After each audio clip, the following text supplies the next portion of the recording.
हाय दोस्तों, good morning. I hope आप लोग स्वस्थ होंगे, मस्त होंगे। YouTube channel CCI with job में आप लोग का हार्दिक स्वागत है, अभिनंदन है। आज का जो टॉपिक है फैमिली रिसोर्स मैनेजमेंट से है। जैसे जो स्टेट का जो फॉर्म जो होम साइंस के स्टूडेंट अप्लाई किए हैं तो उनके लिए क्या है कि जो होम साइंस का टॉपिक है यूनिट बाय करके तो उसे भी पढ़ना है। तो हम लोग का जो यूनिट है यूनिट 7 का फैमिली रिसोर्स मैनेजमेंट का जो टॉपिक है उससे रिलेटेड सारे क्वेश्चन है। इसमें मैनेजमेंट प्रोसेसिंग का पूरा क्वेश्चन इंक्लूड है। मैनेजमेंट और क्या कहते हैं डिसीजन मेकिंग है, और एनर्जी मैनेजमेंट है, और आपका टाइम मैनेजमेंट और मनी मैनेजमेंट से भी इसमें सब क्वेश्चन इंक्लूड है। आप लोग इतना पढ़ लेंगे तो भी आपको यह स्टेट के लिए काफ़ी है। तो आप लोग वीडियो में शुरू से अंत तक जरूर बने रहिएगा। अगर जिन्होंने यह सेट का फॉर्म अप्लाई किया है वो ज़रूर रीड करेंगे, इसलिए कि पेपर नज़दीक है। तो यहाँ पे हमने जो भी क्वेश्चन हमें इससे टॉपिक से रिलेटेड है मिला है वही हम क्वेश्चन करा रहे हैं। टाइम ही नहीं है कि डिटेल में पढ़ा जाए, जितना हो सके प्रैक्टिस किया जाए क्वेश्चन का, हमारे लिए उतना इनफ होगा। चलते हैं क्वेश्चन की ओर। क्वेश्चन है कि व्यक्ति के जीवन में प्रेरक बिंदु है। व्यक्ति के जीवन में प्रेरक बिंदु है तो लक्ष्य है, स्तर है, मूल्य है, वातावरण है। तो व्यक्ति के जीवन में प्रेरक बिंदु क्या होता है, ये इसकी वैल्यू होती है। उसकी वैल्यू क्या होती है, व्यक्ति के जो जीवन मूल्य होता है उन्हें बढ़ाते हैं। ये जो मूल्य होता है व्यक्ति के जीवन में क्या होता है, एक बिंदु के रूप में काम करता है। आगे है क्वेश्चन कि सीमित साधनों में अधिकतम आवश्यकताओं की पूर्ति संभव है। तो गृह सज्जा पर, उपकरण पर या गृह प्रबंध पर, तो आंतरिक सज्जा पर। इसका ऑप्शन होगा गृह प्रबंध पर।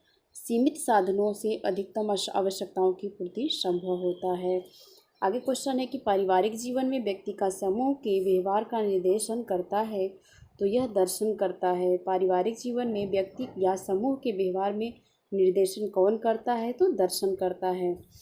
आगे क्वेश्चन है कि व्यवस्थापन के वातावरण में मानवीय संगठन की प्राकृतिक वृद्धि, यह कथन किसका है। तो यह कथन निखिल एवं डार्सी का है। किसका है यह कथन, निखिल एवं डार्सी का है।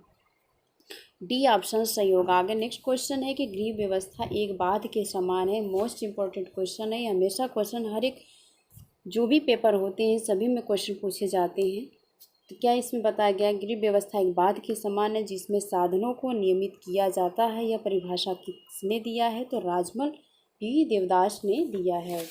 आगे एक क्वेश्चन इसमें और है, जो कि इसमें हम इंक्लूड नहीं कर पाए हैं, जो कि मोस्ट इम्पॉर्टेंट वो भी क्वेश्चन है। कोटेजिन के अनुसार वो क्वेश्चन है कि गृह व्यवस्था एक विज्ञान है। तो गृह व्यवस्था एक व्यवहारिक विज्ञान है, यह किसका है, तो यह किसने दिया है, तो कोटेजिन ने दिया है।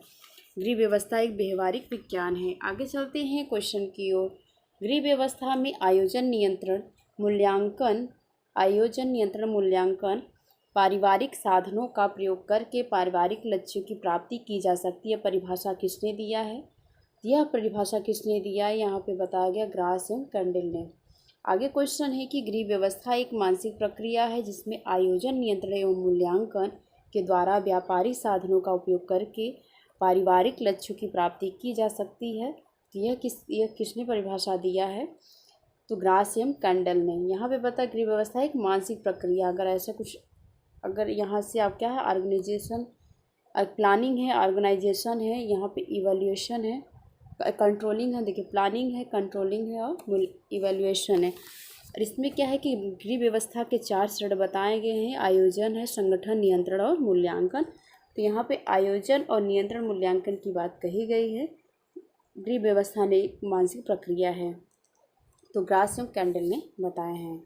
आगे है कि गृह व्यवस्था में सभी देशों में पाई जाने वाली सर्वाधिक सर्वव्यापी व्यवसाय है जिसमें अधिकांश व्यक्ति संलग्न होते हैं। इसमें अधिकांश धन व्यय होता है तथा व्यक्ति के स्वास्थ्य की दृष्टि से आधारभूत महत्वपूर्ण प्रक्रिया है। यह कथन किसका है, तो गुड जॉनसन का है। आगे क्वेश्चन है कि व्यवस्थापन की प्रक्रिया परिवर्तित नहीं होती है वरन इसमें संपन्न करने की विवेकपूर्ण और बौद्धिक विधि में परिवर्तन होता है। यह किसने कहा, तो निखिल एवं डार्सी ने कहा है। जो हमारा डिसीजन मेकिंग का चैप्टर है इससे क्वेश्चन में कहते हैं कि परिभाषा 1-2 जरूर पूछे जाएंगे। तो जो डिसीजन मेकिंग से जितने परिभाषा यहाँ पे सभी इंक्लूड है, मैनेजमेंट से जो परिभाषा सभी इंक्लूड है, तो बस आपको पढ़ने की देरी है। आगे चलते हैं क्वेश्चन की ओर। क्वेश्चन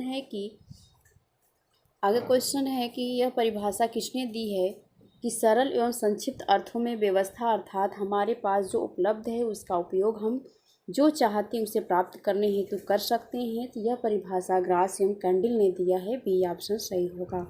नेक्स्ट क्वेश्चन है कि यह कथन किसका है जो व्यवस्थापन की प्रक्रिया के विभिन्न चरण वास्तव में निर्णय की श्रृंखला मात्र होते हैं जिसमें प्रत्येक निर्णय उसके पूर्व के निर्णय पर आधारित होता है। तो यह ग्रास एवं कैंडिल का है।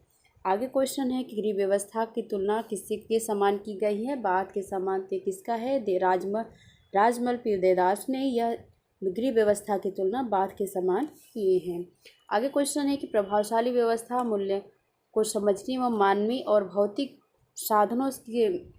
साधनों से लक्ष्यों को प्राप्त करने में सहायता प्रदान करती है। यह परिभाषा किसने दिया है, तो गुडईयर और क्लोहर ने दिया है।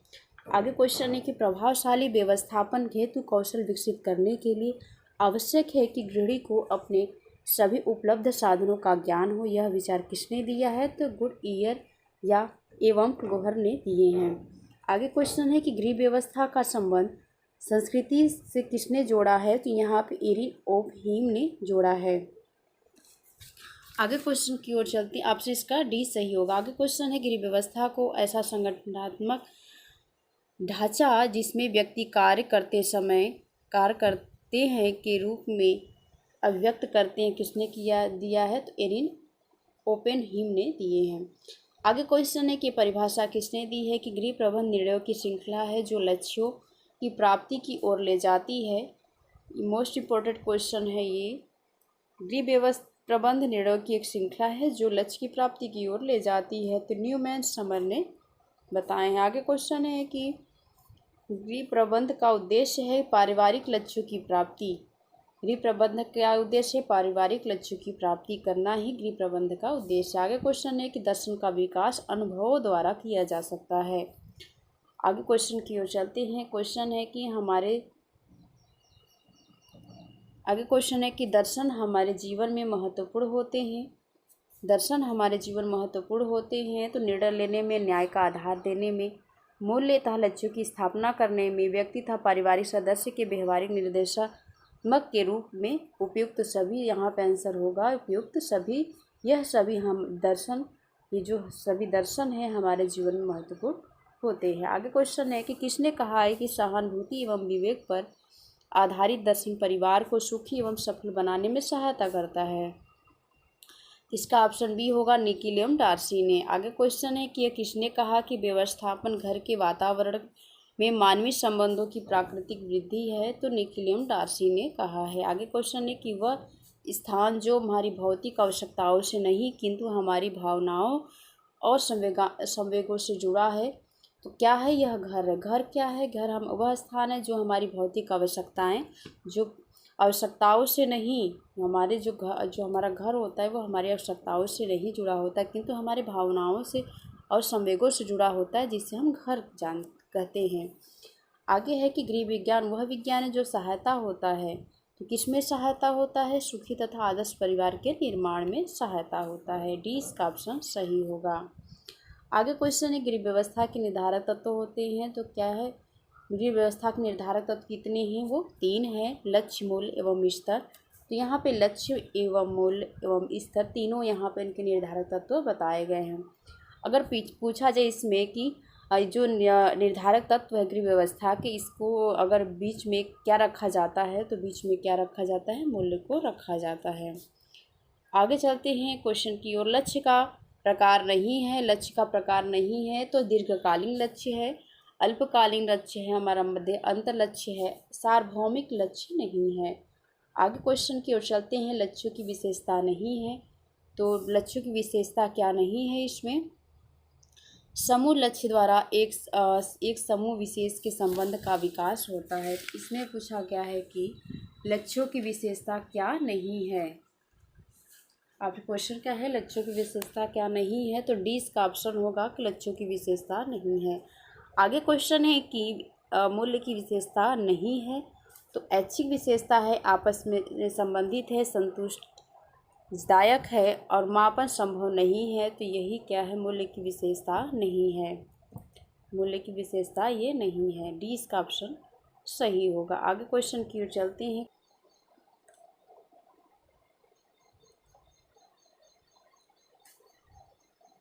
इसमें क्या क्वेश्चन कहा गया कि समाज का निर्माण करने वाली प्रथम इकाई क्या है? परिवार। आगे क्वेश्चन है, मूल्य वह आदर्श स्तर है जिसमें मनुष्य अपनी क्रिया के विभिन्न विकल्पों के चुनाव की क्रिया से प्रभावित होता है। यह परिभाषा किसका है? तो फ्रांसिस एम मैकबीक ने दिया है। आगे क्वेश्चन है कि बड़े और संपन्न परिवारों में मेहमानों के लिए अलग से कक्ष होता है जिसे क्या कहा जाता है? अतिथि कक्ष कहा जाता है। आगे क्वेश्चन है कि इनमें से कौन सा गलत कथन है? तो इसमें कौन सा गलत कथन है? मूल्य केवल अस्थायी होते हैं, यह क्या है?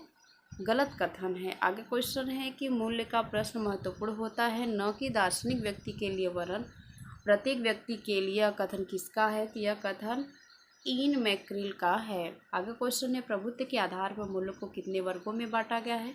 तो प्रभुत्व के आधार पर मूल्य को 2 वर्गों में बांटा गया है। आगे क्वेश्चन है, इसका ऑप्शन ए सही होगा। आगे क्वेश्चन है, प्रभुत्व के आधार पर मूल्य के प्रकार जो साधनात्मक है और आंतरिक है। यही दोनों क्या है कि प्रभुत्व के आधार पर मूल्य को 2 वर्गों में बांटा गया है, साधनात्मक पहला और दूसरा आंतरिक। आगे क्वेश्चन है कि कला एवं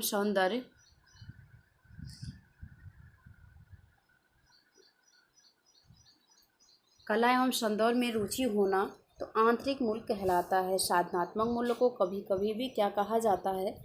तो साधनात्मक मूल्य को कभी कभी लक्ष्य मूल्य भी कहा जाता है। इसका ऑप्शन बी सही होगा। आगे क्वेश्चन है, गृह व्यवस्था में 4 साधनात्मक मूल्य की खोज किसने की थी? तो मैकी ने की थी। मैकी ने क्या है कि साधनात्मक मूल्यों की खोज की थी। आगे चलते हैं क्वेश्चन की ओर। आगे क्वेश्चन है कि मैकी के अनुसार जो 4 साधनात्मक मूल्य है वह कौन से हैं? तो 4 साधनात्मक मूल्य जो हैं, योजना है, कौशल है, क्षमता है, क्रमबद्धता है। इसका शॉर्टकट में अगर इसका पूरा देखा जाए तो इससे पोज दिया गया है। मैकी ने 4 साधनात्मक मूल्य दिए हैं जिसे पोज के नाम से जाना जाता है। क्या है? प्लानिंग है, ऑर्गेनाइजेशन है, यहाँ पे इवैल्यूएशन है। तो यहाँ पे इस तरह से पोज इनका ऑप्शन दिया गया है। आगे क्वेश्चन है कि आराम, स्वास्थ्य, महत्वाकांक्षा, प्रेम, ज्ञान, खेल, कला एवं धर्म कैसे मूल्य हैं? तो आंतरिक और साधनात्मक दोनों मूल्य के अंतर्गत आते हैं। मूल्य शब्द क्या है? अनिश्चित है, आत्मगत है, ये दोनों है। मूल्य अनिश्चित होता है, समय के अनुसार भी बदला जा सकता है और आत्मगत भी होता है। आगे है कि शिल्प विज्ञान संबंधित अभिरुचि किस मूल्य के अंतर्गत आती है? तो साधनात्मक मूल्य के अंतर्गत आती है। आदर्शात्मक मूल्य क्या है? तो इसका ऑप्शन होगा 46 का डी। उपयुक्त सभी आदर्शों पर आधारित होते हैं। सही विचारों को प्रश्रय देने में, मानवीय जीवन की गहराई से जोड़ने के लिए भी आदर्शात्मक मूल्य होते हैं। उपयुक्त सभी, इसका ऑप्शन होगा डी, उपयुक्त सभी। नेक्स्ट क्वेश्चन है, आदर्शात्मक मूल्य का स्रोत है तो क्या है? धर्म है और दर्शन दोनों है।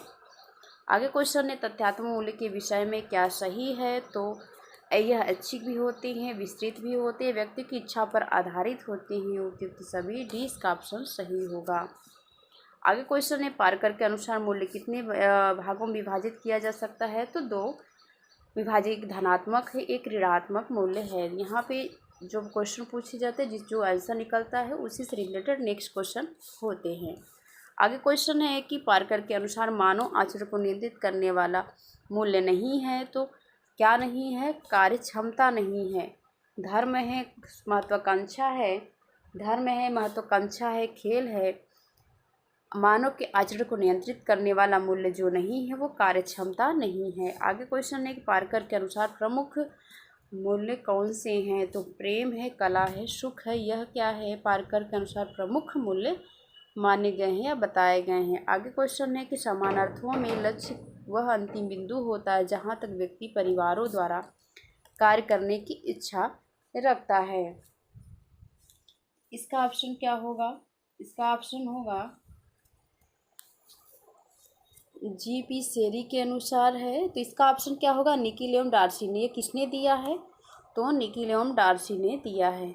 किसने दिया है? निकिल एवं डार्सी ने।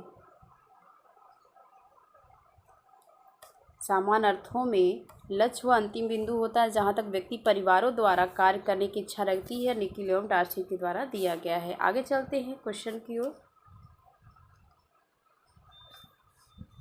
आगे क्वेश्चन नहीं है, यहीं तक था क्वेश्चन सारा इंक्लूड।